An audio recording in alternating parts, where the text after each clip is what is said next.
जी, good morning students. हमारा आज का जो प्रैक्टिकल है वो है मल्टी स्विच सर्किट का।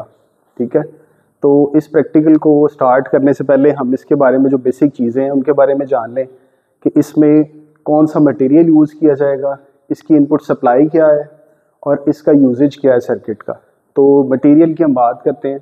मटेरियल में सबसे पहले हमें इसके लिए एक बल्ब रिक्वायर्ड है, एक होल्डर, सिंगल पोल स्विच हमें चाहिए 4, उसके अलावा वुडन बॉक्स चाहिए 4x4 के 4, कनेक्शन प्लेट हमें चाहिए और वायर हमें चाहिए 329 की 2 मीटर।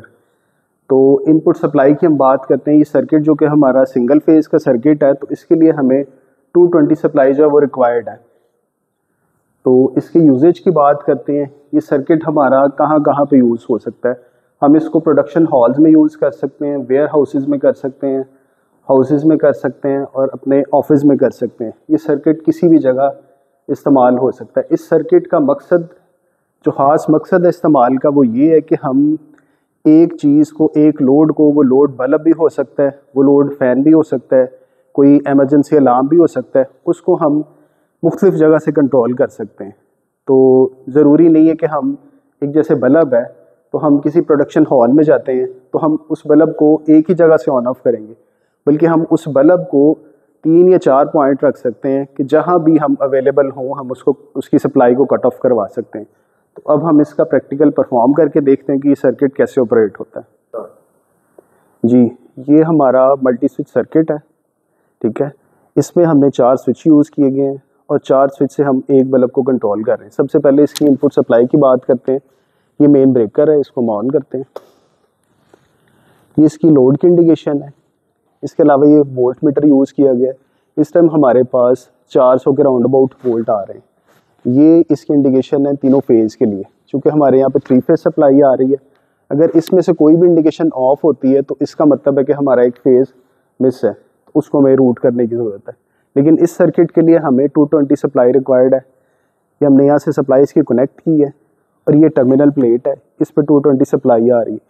ये वाइट वायर जो यूज़ की गई है ये न्यूट्रल के लिए यूज़ की गई है और जो हम डायरेक्ट इस होल्डर को दे रहे हैं। और ये रेड वायर जो है ये फेज़ के लिए। अब फेज़ को हमने इन स्विचेस के थ्रू जो है कंट्रोल किया गया।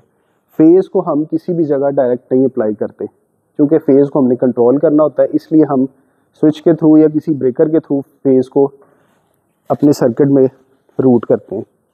तो इस सर्किट की अफादियत ये है कि हम इसको किसी ऐसी जगह यूज़ करते हैं जहाँ पे हमने एक बल्ब को या अपने एक लोड को, एक फ़ैन को 4 मुख्तलिफ जगहों से कंट्रोल करना हो, या 2 जगहों से भी हम कर सकते हैं। तो अब हम इसको ऑन करके देखते हैं। ये हमारा स्विच 1, स्विच 2, स्विच 3 और ये स्विच 4 है। इसमें जो वायर यूज़ की गई है ये 329 की वायर है। ठीक है, ये हमने यहाँ से इसको ऑन किया स्विच 1 से, स्विच 2 से हमने ऑफ़ कर दिया। ठीक है, अब ये स्विच 3 है, इसे हमने ऑफ़ किया, स्विच 4 से हम इसको ऑन कर सकते हैं। ठीक है, तो ये हमारा सर्किट है। तो आपको इस सर्किट के बारे में पहले भी बताया गया था। आपने इस सर्किट की सर्किट डायग्राम, ठीक है, करंट पाथ, लेआउट, ये अपनी प्रैक्टिकल कॉपीज़ में इसकी प्रैक्टिस करनी है। जब आप आएँ तो उसको साथ लेके आएँ। ठीक है, शुक्रिया।